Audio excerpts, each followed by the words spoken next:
इस वीडियो के माध्यम से हम लोग इस बात को समझने की कोशिश करेंगे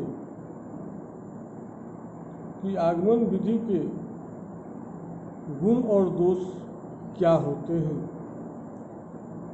What are the merits and demerits of inductive method? देखिए, जहाँ तक इसके गुण की बात है, मेरिट की बात है, तो हम लोगों ने इंडक्टिव मेथड के अंतर्गत जो कुछ भी पढ़ा, चाहे वो मीनिंग हो, डिफिनेशन हो, प्रोसेस हो, प्रोसीजर हो, एग्जाम्पल है, एग्जाम्पल भी हम लोगों ने देखा, तो ये सभी जो कुछ भी हमने पढ़ा समझा, उसी के आधार पर हम लोग इसके गुण, हम लोग इस विधि के अंदर इनके गुण की पहचान हम कर सकते हैं।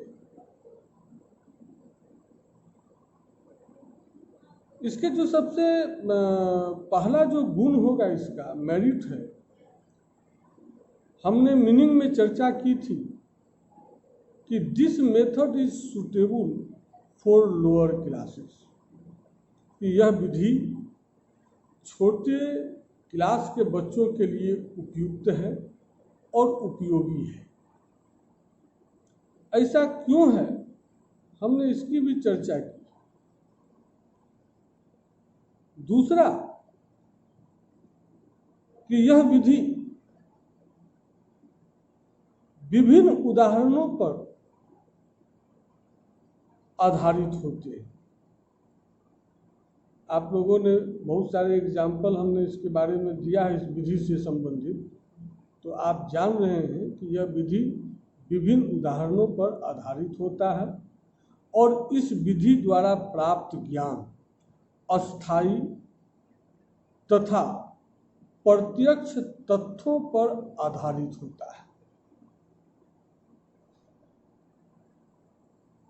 तीसरा गुण जो इसका है कि इस विधि द्वारा छात्रों की तर्क शक्ति, लॉजिकल पावर, निरीक्षण शक्ति, ऑब्जर्वेशन पावर एवं आलोचनात्मक शक्ति का विकास होता है।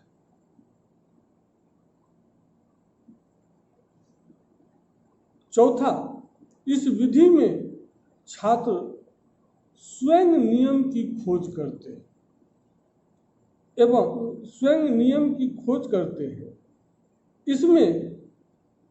इससे उनमें आत्मविश्वास पैदा होता है। ध्यान से समझ लीजिए, इस विधि में छात्र स्वयं नियम की खोज करते हैं, इससे उनके अंदर आत्मविश्वास पैदा होता है तथा उनको स्वयं कार्य करने की प्रेरणा मिलती है, जिस वजह से इसे मनोवैज्ञानिक विधि भी जिस वजह से इसे मनोवैज्ञानिक विधि के अंतर्गत रखा गया है, या यह एक मनोवैज्ञानिक विधि है। मनोवैज्ञानिक विधि क्यों है? क्योंकि इसके पीछे जो रीजन है वह वही है कि बच्चा इसमें क्या है, खुद से नियम का खोज करता है और उसके अंदर कॉन्फिडेंस पैदा होता है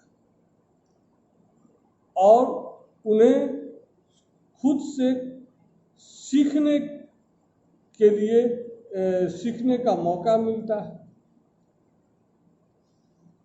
और पांचवा जो है कि इस विधि की सहायता से गणित के विभिन्न नियम, सिद्धांतों एवं सूत्रों इत्यादियों का प्रतिपादन करने में सहायता मिलती है। और लास्ट है इसमें कि इस विधि द्वारा ज्ञान प्राप्त करने में विद्यार्थियों में आत्मनिर्भरता एवं आत्मविश्वास बढ़ता है, उनके अंदर कॉन्फिडेंस आता है, जब वह किसी फॉर्मूला को जनरलाइज करते हैं या किसी फॉर्मूला को वह कंस्ट्रक्ट करते हैं, उस समय उनके अंदर एक कॉन्फिडेंस पैदा होता है। और यह बात भी सत्य है कि आगमन विधि गणित शिक्षण की एक महत्वपूर्ण विधि है।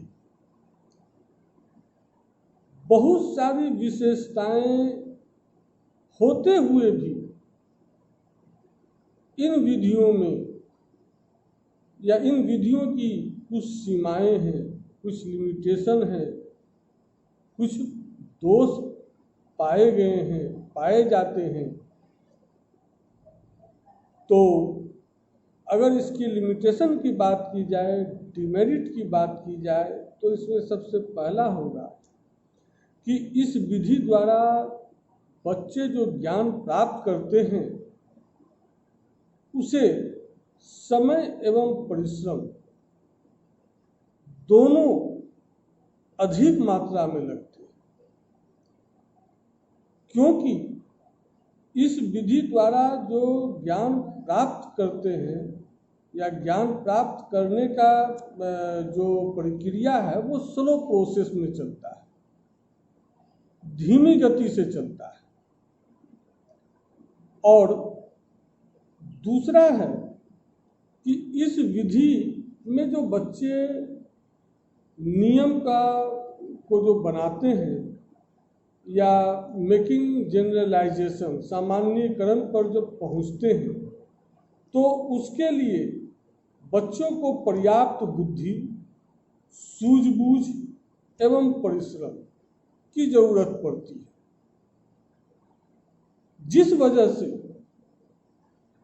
सभी स्तर के बच्चे के लिए सभी स्तर के बच्चे के लिए यह विधि उपयुक्त नहीं है, या इस विधि द्वारा ज्ञान प्राप्त करना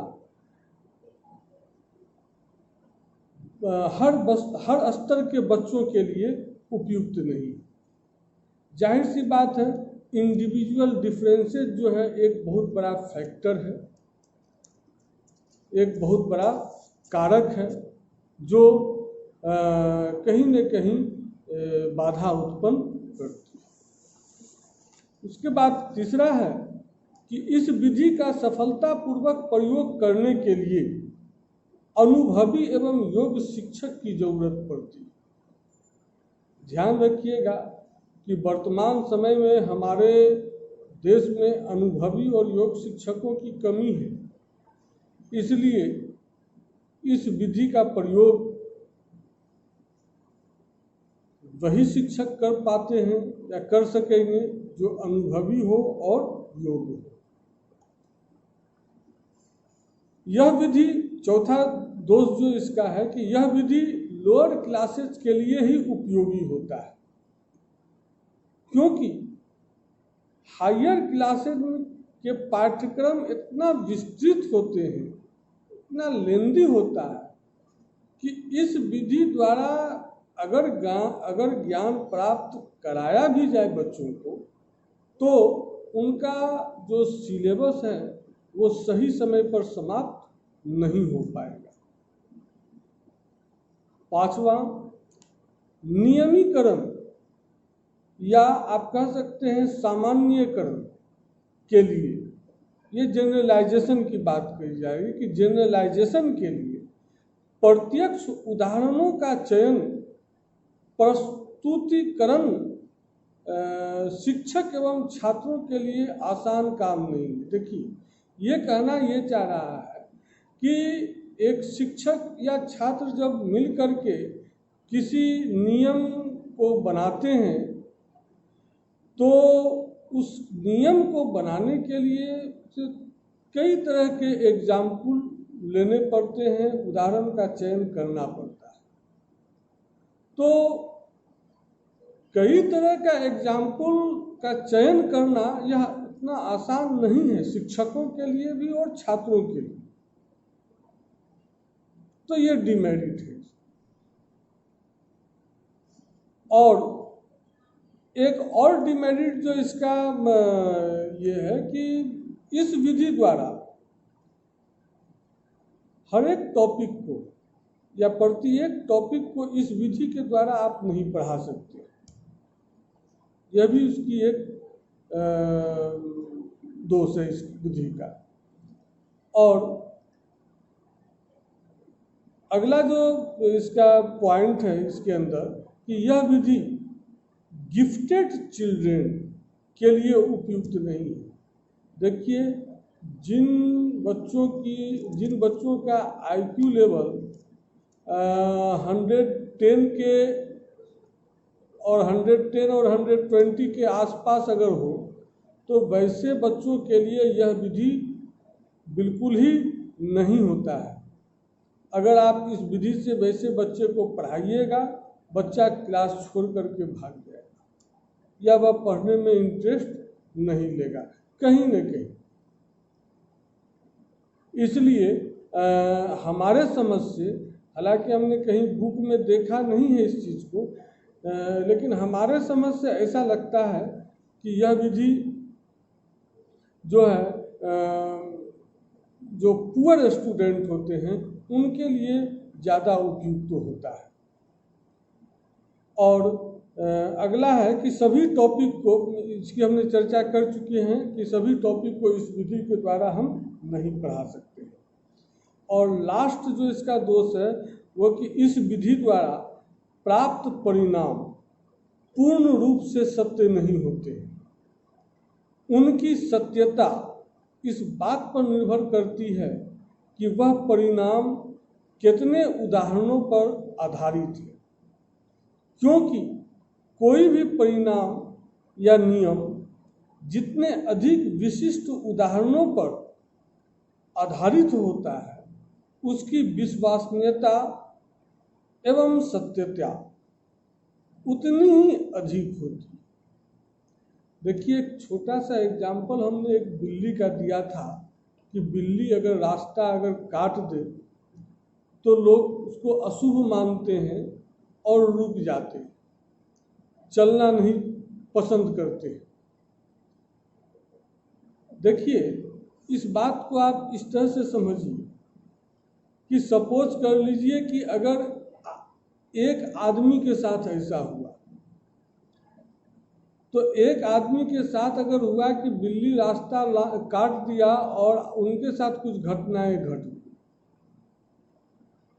तो उसको आप नियम के तौर पर नहीं देख सकते हैं कि बिल्ली रास्ता काट दिया और घटना हो गई तो सभी के साथ होगा। तो इस तरह का नियम को बनाने के लिए आपको एक नहीं बल्कि आपको जो है बहुत सारे लोगों के साथ यह देखना होगा कि क्या एप्लीकेबल है या नहीं। ये कहना चाह रहा है। जैसे हमने एक एग्जाम्पल लिया था कि त्रिभुज के तीनों कोनों का जोड़ 180 डिग्री होता है। बच्चे को अगर पढ़ाना है इंडक्टिव मेथड से तो वो केवल एक ट्रायंगल बना करके और तीनों एंगल के सम को ऐड कर ले और दिखा दे 180 डिग्री, या वो अगर 180 डिग्री अगर दिखा देता है तो क्या वो रूल बन जाएगा? नहीं। उसके लिए आपको क्या करना होगा, बहुत सारे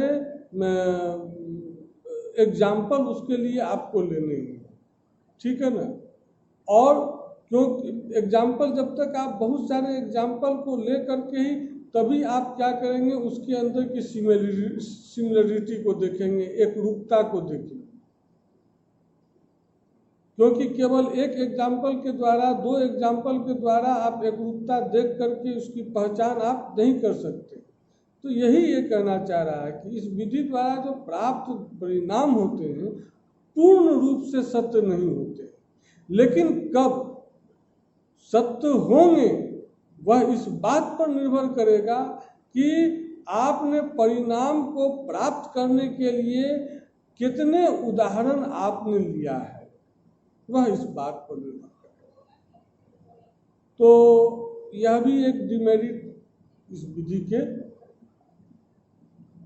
तो इस तरह से आप इसके मेरिट और डिमेरिट की चर्चा आप कर सकते हैं।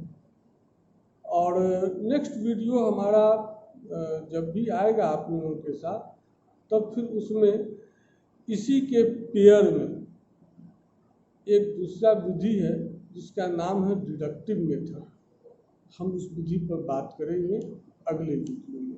Okay, thank you.